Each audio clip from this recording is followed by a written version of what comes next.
बिस्मिल्लाहिर्रहमानिर्रहीम। अस्सलाम वालेकुम फ्रेंड्स, कैसे हैं आप सब। अल्लाह ताला से उम्मीद करते हैं आप तमाम लोग अपने घरों में खुश आबाद होंगे। अल्लाह ताला आप सबको अपने अपने घरों में हिफ्ज़ व अमान के साथ रखे। इन्हीं नेक दुआओं के साथ आगे बढ़ते हैं वीडियो की जानिब। रूटीन वर्क आपके साथ में शेयर कर रही हूँ। कहवा मैं पीने लगी हूँ यहाँ पर ये थोड़ा सा मैंने कहवा बनाया है, वो डाइटिंग टाइप जो कहवे होते हैं ना, वो वाला कहवा है। और इसको बनाने का प्रोसेस भी मैं आपको बता देती हूँ। ये मैंने बना के ना जग में तो रखा होता है, तो ये सारा दिन आप इसको ओवन में गर्म कर लें या चूल्हे के ऊपर गर्म कर लें, ये करके आप पी सकते हैं ईज़िली। तो बहुत ही बनाने का आसान तरीका है। इसमें मैंने डाली है दालचीनी, और इसमें मैंने बड़ी इलायची डाली है, छोटी इलायची डाली है, इसमें मैंने सौंफ डाली है, इसमें मैंने डाली है गुले बादियान, और इसमें मैंने डाला है लौंग। और ये तमाम 5-6 जो मसाला जात आपके खड़े मसाले हैं वो आप डालकर इनको आपने चूल्हे के ऊपर चढ़ा देना है। अगर आप 3 कप पानी है तो 3 कप अगर आप बनाना चाहते हैं तो 4 कप पानी डाल लें, 1 कप सूख जाएगा। और बाकी जब मतलब इतनी देर में ही उबल जाता है, पक जाता है। तो बस फिर क्या करना है, ठंडा करने पर छान लें, और छान के इस तरह मेरी तरह जग में डाल लें और सारा दिन पीते रहें। तो ये बहुत ही एक अच्छा सा जो है ना एंटी वो ऑक्सीडेंट सा बन जाता है। तो बस ये कि आपके मैदे को फिट रखता है। इससे पीने से ना काफ़ी देर आपको भूख नहीं लगती। तो ये कि मेटाबॉलिज्म भी आपका फास्ट करता है। और यहाँ पर मैं लगा रही हूँ जो क्रीम। सारा दिन चूँकि मेरा हाथ जो है ना वो काम में ही रहता है, और सर्दियों में मेरे हाथ बहुत ख़राब हो जाते हैं, खुश्क और खुरदरे इतनी जल्दी हो जाते हैं। और जो पोर्स हैं ये उंगलियों की, ये तो मेरी बिल्कुल इतनी डैमेज हो जाती हैं गर्म पानी में बर्तन धोने से या कोई भी काम करने से। तो मेरी स्किन बहुत ख़राब होती है। गर्मियों में मुझे बिल्कुल भी कतई किसी क्रीम की ज़रूरत नहीं पड़ती, लेकिन सर्दियों में इस कदर खुश्क हो जाते हैं तो मुझे किचन में लाजमी रखना पड़ती है ये क्रीम। और ये जो है ना बहुत अच्छी रहती है। कोई भी मॉइस्चराइजिंग क्रीम आप रख लें, जो 2-4 काम कर लिए आपने तो उसके बाद फिर दोबारा आप लगा लें। और ये जो जब भी आप मॉइस्चराइजिंग क्रीम लगाएं तो आप कोशिश करें कि आपके हाथ ना खुश्क हों। खुश्क हाथों पे ये ज़्यादा इफ़ेक्टिव होती है। तो इसके अलावा फिर जब आपने काम करना है, ये आप पानी में काम करें या आप खुश्क काम करें, तो ये बहुत अच्छी सी ये क्रीम है और बहुत अच्छा वर्क करती है। काफ़ी देर तक आपके हाथ जो है ना मॉइस्चराइज रहते हैं। तो बस फिर ये कि जब आप धो लें हाथ, पानी में ज़्यादा पानी इस्तेमाल करें हाथों पे, तो फिर दोबारा से आप जो है वो क्रीम जब आपके हाथ खुश्क हो जाएं या खुश्क कर लें कपड़े की मदद से, तो बस उसके बाद आप क्रीम को दोबारा अप्लाई कर दें। तो ये होता है कि स्किन जो है ना वो बड़ी फ्रेश सी रहती है। और यहाँ पर कहवा मैं एंजॉय कर रही हूँ अपने टेरेस में। मेरा बहुत ही प्यारा सा टेरेस है, और बहुत ही खूबसूरत सा मैंने इसको डेकोरेट किया हुआ है। प्लांट्स रखे हैं, और नीचे ये आपको ग्रीन कलर का जो नज़र आ रहा है ये ग्रास कारपेट है, और बहुत खूबसूरत दिखाई देता है। मेरे प्लांट्स जो हैं वो बहुत प्यारे मुझे लगते हैं, और यहाँ पर बैठकर चाय पीना, नाश्ता करना या कहवा वगैरह पीना मुझे बहुत अच्छा लगता है। शाम के टाइम मैं यहाँ पर आकर बैठ जाती हूँ, और बहुत अच्छा सा मंज़र है। शाम भी क्या आप कह लें कि दोपहर का टाइम है, धूप अभी है। शाम में तो सर्दियों में यहाँ पर नहीं बैठा जाता, ठंड बहुत ज़्यादा हो जाती है। लेकिन जब सनसेट से पहले का ये वक्त है, और यहाँ पर मैं बैठकर कहवा एंजॉय कर रही हूँ। बहुत प्यारा टेरेस है मेरा। और जनाब अब बच्चों का जो है वो दूध का टाइम हो गया। बच्चों के लिए मैं यहाँ पर दूध जो है वो बॉयल कर रही हूँ। अच्छा, मेरे बच्चे ना क्या करते हैं कि दूध जो है ना वो मलाई वाला दूध नहीं पीते। मेरी भी यही आदत रही शुरू से ही कि मुझे बिल्कुल भी मलाई पसंद नहीं थी। बचपन से ही मुझे मलाई बिल्कुल भी पसंद नहीं थी, और मैं भी इस तरह छान छान कर दूध पिया करती थी। और आगे से हालांकि मैंने बच्चों को कभी इस तरह छान कर दूध देने की तो आदत नहीं डाली, लेकिन ख़ुद से ये जो है ना छान कर नहीं पीते। बेटी थोड़ा बहुत फिर भी अगर उसमें मलाई आ जाए बहुत बारीक सी तो वो पी लेती है, लेकिन बेटा तो बिल्कुल जो है ना ज़रा सा भी नहीं पीता। फिर मैं क्या करती हूँ कि दोनों को छान कर दूध जो है ना वो मैं दे देती हूँ, बेटे को भी और बेटी को भी। और मलाई वगैरह जो है ना वो फिर इस तरह चाय शाय में ही जाती है। और मैं अगर निकाल कर इस्तेमाल भी करूँ ना, कि अगर मैं मलाई जमा कर लूँ तो उसका बटर शटर बना लूँ, तो बस फिर कोई इतना इस्तेमाल नहीं होता। तो कभी तो बच्चे जो है ना वो बटर खा लेते हैं, जब बहुत अरसे बाद इस्तेमाल करवाती हूँ ना तो खा लेते हैं। अगर रेगुलर रूटीन में करवाऊँ ना तो बटर पसंद नहीं करते। तो बस ये है कि फिर भलाई इसी तरह इस्तेमाल हो जाती है दूध वगैरह में ही, तो बाकी बच्चे जो है ना वो इसी तरह ही पी लेते हैं। और दूध में कभी मैं शुगर मिक्स कर देती हूँ इनको, अगर उसके साथ कोई जिस तरह जैम वगैरह लगा दिए हैं स्लाइस को, या कोई भी मीठी चीज़ साथ है, तो फिर जामे शीरी या रूह अफ़ज़ा वगैरह ये जो रेड सिरप है ये नहीं डाल कर देती है। अदरवाइज़ फिर जो क्या कहते हैं कि ये कि मम्मा आप हमें रेड सिरप डाल दें, ये रूह अफ़ज़ा वगैरह जामे शीरी, तो ये डाल कर ना फिर शौक़ से दूध पी लेते हैं। तो मैं भी इनको जो है ना एक एक चम्मच जो है ना इसका फिर बीच में डाल देती हूँ। और बाज़ दफ़ा तो मैं साथ थोड़ी सी चीनी भी ऐड कर देती हूँ, और बाज़ दफ़ा सिर्फ यही शरबत ही डाल देती हूँ इसमें, और फिर इनको जो है ना वो इसी से इसकी अच्छी सी मिठास हो जाती है। तो बस मैं मिक्स करके इनको दे देती हूँ, तो ये शौक़ से पी लेते हैं। बस ये है कि मेन मकसद यही है कि बच्चे जो है ना वो खुश होकर दूध पी लें बस। और बस जनाब ये कि यहाँ पर दूध देकर तो फिर मैं फ़ारिग हो जाऊँगी। और फ़ारिग क्या होना है बस आगे बर्तन धुलने वाले पड़े हुए हैं, और बर्तन जो है वो मैं वॉश करूँगी। बस ये कि आफ्टरनून दोपहर का खाना खाने के बाद जो है ना वो यही रूटीन होती है कि बच्चे जो है वो एज अ स्नैक उनको मैं मिल्क वगैरह दे देती हूँ खाने के कोई लगभग 2 घंटे बाद। और उसके बाद जनाब फिर मैं तसल्ली से बैठकर कहवा भी पीती हूँ, खाना क्योंकि खाया होता है दोपहर का। तो फिर उसके बाद जनाब क्योंकि डिनर की भी तैयारी करनी होती है, और बर्तन जो हैं वो भी काफ़ी हो जाते हैं। बर्तन तो ये हर घर की कहानी, हर घर का किस्सा है कि आप मतलब दिन में 3 दफ़ा तो बर्तन लाजमी धोने पड़ते हैं। और सुबह नाश्ते के बर्तन, दोपहर के खाने के बर्तन, और फिर आफ्टरनून के बर्तन, और इसके अलावा भी बीच में बर्तन होते ही रहते हैं। क्योंकि जो बच्चों वाला घर है वहाँ पर तो बर्तन जो है उनकी भरमार लाजमी होती रहती है वहाँ पर ढेर लगते ही रहते हैं बर्तनों के, चाहे बेशक 2 ही मेंबर्स क्यों ना हो। लेकिन बच्चों के साथ ऐसा नहीं होता, बच्चों के साथ जो है ना बर्तन बहुत ज़्यादा हो जाते हैं, देखते ही देखते बर्तनों का ढेर लग जाता है। तो बस यहाँ पर फिर मैं प्रेशर कुकर खाली कर रही थी, क्योंकि मैंने आपको बताया कि मैंने रात को दाल बनाई थी। और बस इधर जो है वो प्रेशर कुकर खाली कर देना है, और फिर बर्तन मैंने वॉश कर लेने हैं। अच्छा, आपको पता है कि महीने का एंड हो गया है, और ग्रोसरी जो है वो भी सारी आने वाली होती है। राशन जो है वो घर में ख़त्म हो रहा होता है। बहुत सारी ऐसी जो मेन चीज़ें होती हैं उनकी वजह से जो है वो आपको अगर दूसरी चीज़ें ना भी ख़रीदी जाएं तो उनके बगैर गुजारा हो जाता है। लेकिन जो मेन आइटम्स हैं वो उनके लिए आपको ग्रोसरी करनी ही पड़ती है। बाज़ घरों में क्या होता है कि उनके मर्द हज़रात जो हैं वो सारी जो ग्रोसरी कर लेते हैं, ख़वातीन लिस्ट बना कर देती हैं और वो ग्रोसरी कर लेते हैं। लेकिन हम लोग जो क्या करते हैं, और बाज़ दफ़ा सिर्फ ख़वातीन को ही जाना पड़ता है ग्रोसरी करने के लिए। घर के मर्दों की कुछ ऐसी मसरूफियात होती हैं कि ख़वातीन को ख़ुद जाके ग्रोसरी करनी पड़ती है, और बाज़ घरों में हस्बैंड और वाइफ दोनों ही जा रहे होते हैं। तो बस इस तरह हम लोग भी जो है ना दोनों ही निकल जाते हैं, और साथ में हमारे बच्चे होते हैं वो भी साथ चले जाते हैं। गाड़ी में हम चुके होते हैं तो फिर बच्चों को पीछे छोड़ के जाना मुनासिब नहीं लगता, उनको लुक आफ्टर के लिए कोई भी नहीं है, और बस हम अकेले ही रह रहे हैं। और बस फिर बच्चों को साथ ले जाते हैं, और हमारी ये किस्म की ना इंटरटेनमेंट सी हो जाती है बच्चों का एक ट्रिप सा हो जाता है, और बच्चे भी बहुत एक्साइटेड हो रहे होते हैं। ग्रोसरी में हमेशा पिछले भी व्लॉग्स हैं उसमें भी मैंने बताया है कि ग्रोसरी के लिए हमारे जो मखसूस स्टोर्स हैं उधर से ही हम ग्रोसरी करते हैं। मैं इम्तियाज़ से ग्रोसरी करती आई हूँ शुरू से ही।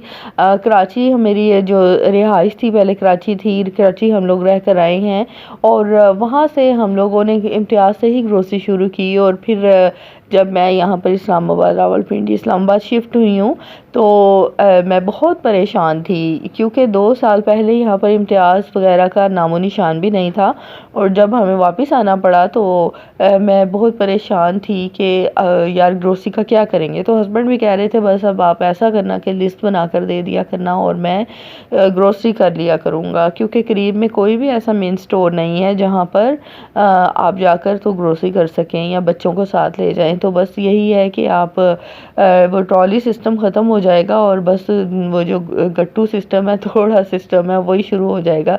बस राशन उसमें डाला, डलवाया, और जो शॉपकीपर जो है वो सारी लिस्ट देकर तो बना देते हैं सामान आपका, उस तरह होगा। लेकिन ये कि वेरी गुड लक कि जब मैं वापस आई तो उसके तकरीबन 1 महीने के बाद, 1 महीना भी पूरा नहीं हुआ था, 20 दिन बाद जो है वो स्टोर बन गया। अच्छा, एक मज़े की बात ये कि मैंने कराची से ही, जब हम लोगों ने वापस आना था, हमें पता चला कि हम लोग वापस जा रहे हैं रावलपिंडी इस्लामाबाद, तो मैंने इम्तियाज़ स्टोर जो है वहाँ पर हेड ऑफिस इनका, वहाँ पर मैंने इनको कॉल की और इनसे जो है ना वो मैंने कह लें कि सुजेशन दिया कि रावलपिंडी इस्लामाबाद में भी ब्रांच होनी चाहिए, क्योंकि बहुत ज़्यादा स्टोर, जिधर भी इन्होंने स्टोर खोला है कराची में ही 4-5 जो है वो इनकी ब्रांचेस हैं। तो जितनी भी ब्रांचेस हैं अल्हम्दुलिल्लाह उनकी सभी चलती हैं। रिस्क देने वाला अल्लाह ताला की ज़ात है। और जितना रश मैंने इम्तियाज़ पे देखा है, मैंने कभी किसी और स्टोर पे इतना रश नहीं देखा। ऑल टाइम यहाँ पर रश रहता है। मैं तो जब भी ग्रोसरी करने के लिए गई हूँ वहाँ पर रश होता है। तो बस मैंने सजेशन दिया कि आपको पंजाब वाली साइड पर भी आना चाहिए। तो बिलीव करें कि अच्छा, उन्होंने मुझे बताया कि मैनेजर थे आई थिंक उनके, कि हम लोग जो है ना वो बिल्डिंग हम लोगों ने ले ली है और हम जल्द इम्तियाज़ खोल रहे हैं इस्लामाबाद में। तो मैं उस वक़्त बस समझ लें कि एक इंटरमिटेंट से मेरी सिचुएशन थी कि पता नहीं कब ये खुलेगा। लेकिन जब मैं वापस आई हूँ इस्लामाबाद से, 20 दिन ही मुझे हुए थे, तो उसकी इनॉग्रेशन हो गई थी। तो बहुत अच्छा हो गया और मैं बहुत एक्साइटेड, बहुत हैप्पी थी। हस्बैंड ने मुझे फ़ोन पे बताया कि आपकी विश जो है ना वो फुलफ़िल हो गई है, इम्तियाज़ यहाँ पर खुल गया। और उसके थोड़े साथ ही हफ्ते बाद या शायद 4-5 दिन बाद चेज़ वैल्यू भी खुल गया, क्योंकि बच्चों की जो हम शॉपिंग है चेज़ वैल्यू से करते हैं, उनके कपड़े वगैरह जो है वो मैंने सारे जो कलेक्शन है वहाँ से मैंने देखनी होती है। तो बस ये है कि 2 स्टोर और यहाँ पर 2 ब्रांचेस खुली हैं, एक इस्लामाबाद गुलबर्ग में और एक बहरिया से आगे वहाँ पर ब्रांच खुली है।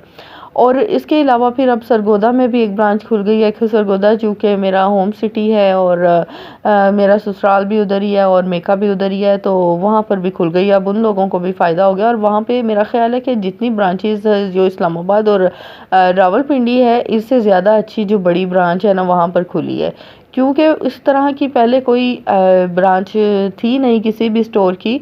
तो उन्होंने भी बहुत ही ज़बरदस्त किस्म की खोली और मैं देख रही होती हूँ कि वहाँ पर स्टाफ भी बहुत ज़्यादा है, कोऑपरेटिव बहुत ज़्यादा है और राशन भी बेबहा है वहाँ पर। और वो चीज़ें हैं, मैंने वेजिटेबल्स में भी देखी कि यहाँ पर नॉर्मल वेजिटेबल्स होती हैं और वहाँ पर जो है उस इम्तियाज़ में, जो सरगोदा वाला इम्तियाज़ है, वहाँ पर सारी एवोकाडो और बड़ी बड़ी जो वेजिटेबल्स हैं यहाँ से नहीं मिलती, वो भी मैंने वहाँ पर पाई देखी। इसके अलावा मैंने कभी भी जो है ना मैंने मेट्रो पे देखी जो बेल पेपर वगैरह, तो इम्तियाज़ पे मैंने नहीं देखी कभी कराची में भी। लेकिन यहाँ पर उन्होंने ये चीज़ भी रखी, उन्होंने बिल्कुल वो हर एक चीज़ जो है थी फर्स्ट क्लास किस्म का जो वो स्टोर बनाया हुआ था। फिर जनाब बर्तन शर्तन धोकर, और ये है क्लिप हम लोगों की शॉपिंग का, ग्रोसरी का। तो ऑब्वियसली हमने इम्तियाज़ ही आना है। सीएसटी से भी मैंने ग्रोसरी 1-2 दफ़ा की है, बड़ा रीज़नेबल बेहतरीन किस्म का स्टोर है अगर कोई करना चाहे। तो ये कि मुझे इम्तियाज़ से ना आप समझ लें कि रैक जो है ना वो हिफ़्ज़ हो गए हैं कि कौन से रैक में क्या चीज़ पड़ी है। सीएसडी में जाके ना मैं बड़ा कंफ्यूज होती हूँ, बहुत सारी चीज़ें जो है ना वो मुझसे फिर मिस हो जाती हैं क्योंकि मुझे मिलती नहीं है। और जो सेलमैन है वो हेल्पर खड़े होते हैं, उनसे पूछ के कि कहाँ है, तो फिर भी नहीं मिलती और बस एक ना वो कन्फ्यूजन सी हो रही होती है। और बस यहाँ पर इम्तियाज़ में आके मुझे पता है यहाँ पर बच्चों के नूडल्स पड़े हैं, यहाँ पर दालें पड़ी हैं, मसाले जात इधर हैं। और अगर आपको कोई मेकअप आइटम वगैरह लेना है तो वो इधर है कॉस्मेटिक्स में, सॉरी कोई अगर चीज़ चाहिए तो इसलिए मुझे सारे स्टोर्स इसके जो रैक्स हैं ना तो मुझे पता है, तो इसलिए बस हम लोग इधर आ जाते हैं। हम यहाँ पर आके बड़ी इजी पीजी सी ग्रोसरी करते हैं। तो यहाँ पर मैं ग्रोसरी की, अच्छा मुझे मंथली जो राशन होता है जैसा कि दालें, मसाला, चीनी और चाय और घी ऑयल वगैरह इसकी मुझे ज़रूरत नहीं थी। और बेसिकली मुझे जो चीज़ चाहिए थी वो था मेरी वॉशिंग मशीन का जो लिक्विड जेल है वो ख़त्म हुआ था, क्योंकि मैंने दूसरी सर्फ़ भी इस्तेमाल किए थे। रिकमेंड नहीं करते दूसरी सर्फ़ ना, जो आपकी पाउडर सर्फ़ होती है वो फ्रंट लोड में, लेकिन ये कि चल जाती है, ऑप्शन उसमें उन्होंने दिया हुआ है। लेकिन मैंने धो के देखा, मुझे वो मज़ा नहीं आया। मैंने ना इधर से लोकल शॉप से ही ये एरियल वगैरह मंगवा के देखा, लेकिन मुझे उसका मज़ा नहीं आता जो लिक्विड जेल से जो है वो अच्छी धुलाई होती है। तो मैं यहाँ पर स्टोर में आई थी, फिर मैंने यहाँ से लिक्विड जेल जो है, सिर्फ मुझे लिक्विड जेल चाहिए था, और बाकी जो ग्रोसरी है ना वो धक्के से हुई है, क्योंकि जो मेन आइटम्स थे वो घर में ऑलरेडी मौजूद थे। लास्ट टाइम मैंने जब ग्रोसरी की थी 1 मंथ बिफोर, तो उसमें जो थी वो डबल डबल हम लोगों ने ग्रोसरी की थी, घर में गेस्ट भी आने थे, तो वो अभी तक भी पड़ा हुआ था, घी ऑयल वगैरह और चीनी वगैरह। तो बस मुझे ये चीज़ें चाहिए थी। ये देखें, इस दफ़ा मैं इको क्लीन लेकर आई हूँ। वैसे मैं सर्फ एक्सेल इस्तेमाल करती हूँ liquid gel washing front load washing machine के लिए, लेकिन इस दफ़ा जो वो फ्रंट लोड वॉशिंग मशीन के लिए वो सर्फ जो का था ना लिक्विड, वो सर्फ एक्सेल का वो पड़ा ही नहीं हुआ था, इको पड़ा हुआ था, एरियल पड़ा हुआ था। बहुत अरसे से एरियल ही नहीं आ रहा था, लेकिन अब मैंने देखा कि एरियल की भी बॉटल पड़ी थी और ये इको थी। ये मुझे कन्वीनियंट लगी प्राइस के हिसाब से और लिक्विड के हिसाब से। मैंने कहा चलें इसको भी ट्राई करके देखते हैं कैसे कपड़े धुलते हैं। तो इसने भी अच्छे कपड़े धोए हैं। एक जो लॉट है ना, एक बैच में वो धोया है इससे, तो उसने अच्छे इसने सर्फ ने साफ किए। अच्छा, और ये मल्टी पर्पज़ है। ये जो इको क्लीन है ये आप नॉर्मल वॉशिंग मशीन में भी इस्तेमाल कर सकते हैं। और ये तकरीबन मुझे 2000 की ये बोतल पड़ी है, और इसमें 3 लीटर लिक्विड है। तो बस बड़ा ज़बरदस्त रहा है। और जो सर्फ एक्सेल है उसकी 500 की 1 लीटर की बोतल आती है, और ये 300 में मुझे 2000 का मिला है। 2000 का भी पूरा नहीं है, 1800 1700 कुछ इस तरह से इसकी प्राइस है। अच्छा, और ये कुछ साशे मैं लेकर आई थी कस्टर्ड के, और एक डिब्बा जो था वो लेकर आई थी, और ये साशे पाकिस्तानी नहीं थे कस्टर्ड के ना, तो ये पड़े हुए थे, तो फिर मैंने उठाया। मैंने कहा चले इसको भी ट्राई करते हैं। इसके अलावा फेयर एंड लवली बच्चों के लिए लेती हूँ। इस दफ़ा मैंने गार्नियर की ये विटामिन सी और सन ब्लॉक टाइप है, ये ले लिया। मैंने दिन में लगाया लेकिन मुझे सूट नहीं किया। मेरे फेस पे ना बारीक बारीक से पिंपल्स निकल आए, और ये काफ़ी अरसे से मैं इस्तेमाल कर रही हूँ ट्रेस्मी शैम्पू, और ये बड़ा ज़बरदस्त। और इसमें जो है ना वो मैं चेंज करती रहती हूँ, कभी कोई ले आती हूँ कभी कोई ले आती हूँ, लेकिन ट्रेस्मी ही यूज़ कर रही हूँ। इसके अलावा कॉफ़ी ली है मैंने, और ये पेरी पेरी ली है सॉस, और थोड़ी मुझे केचप बिल्कुल भी अच्छी नहीं लगती। जब भी मैं कोई चीज़ खाऊं तो मुझे ना वो मीठी मीठी सी, मुझे ऐसे लगता है सिर्फ केचप का ही टेस्ट आ रहा है, तो वो मैं नहीं लेती, दही लेती हूँ। तो ये फिर मैं पेरी पेरी सॉस लेकर आई थी। मैंने कहा चले पकोड़े शकोड़े खाने के लिए, ये मिर्ची मिर्ची सी ना मज़ा आता। और बाकी बस बच्चों के नूडल्स वगैरह ही लिए हैं मैंने, और इसके अलावा आपके सामने ही सारी चीज़ें हैं। और कोई ख़ास स्पेशल, और बाथ सोप ख़त्म था। इसके अलावा जो डिश वॉश था वो ख़त्म था, सोप, और स्पॉन्जेस थे वो लेने थे। इसके अलावा ये फिर बटर पेपर और फॉइल जो थी ये मेरी जो है ना काफ़ी अरसे से ख़त्म थी, और जब भी मैं ग्रोसरी के लिए जाती थी फिर मैं ये भूल जाती थी। हालांकि मैंने लिस्ट लिखकर फिर जो है वो लेकर जाती हूँ, तो फिर लिस्ट में भी लिखना मैं भूल जाती थी। और बस क्योंकि कभी कभी यूज़ करने की ज़रूरत पड़ती है, जब बच्चे स्कूल वगैरह जाते हैं तो उनका कुछ पैक करने के लिए, तो इसलिए मेरे जहन से ही निकल जाता था। तो फिर इस दफ़ा मेरी नज़र पड़ी, और फिर मैंने सोचा कि चलिए इस दफ़ा मैं लाजमी लेकर जाती हूँ। और बिलीव करें कि ये इतना सा राशन और इतना सारा बिल बन जाता है, और बस महंगाई बहुत ज़्यादा है। और बस यही आइटम्स थे जो मैंने आपको दिखा दिए हैं। वर्मिसेली वगैरह है, और इसके अलावा ये ग्रोसरी की थी, और क्योंकि मैंने खाना भी फिर बनाया था और वीडियो लंबी हो जाएगी, इसलिए आप मुझे यहीं तक इजाज़त दें। मेरे नेक्स्ट व्लॉग का इंतज़ार ज़रूर करें, मेरे चैनल को सब्सक्राइब करें, बेल आइकॉन को दबाएं ताकि आने वाला हर नोटिफिकेशन आपको जल्दी मिले। और इसके अलावा थंब अप ज़रूर आपने करना है, और इंशाल्लाह मैं भी आपके लिए अच्छी अच्छी वीडियो लेकर आऊँगी। और अच्छा, ये हनी था और ये ट्रैश बैग्स थे, इनके बगैर भी गुजारा नहीं है। और बस ये भी मुझे नज़र आए और फिर मैं ले आई। और वहाँ जाकर ना आपको सारी चीज़ें बाद में याद आ रही होती हैं कि ये भी चाहिए था, वो भी चाहिए था। और ये जो मॉप के लिए है, ये मेरे बिल्कुल ख़त्म हो गए थे और इसके लिए मैं लेकर आई हूँ। बस यहीं तक मेरा व्लॉग था। मुझे दें इजाज़त, अपनी दुआ में रखें याद। टिल द नेक्स्ट वीडियो, अल्लाह हाफिज़।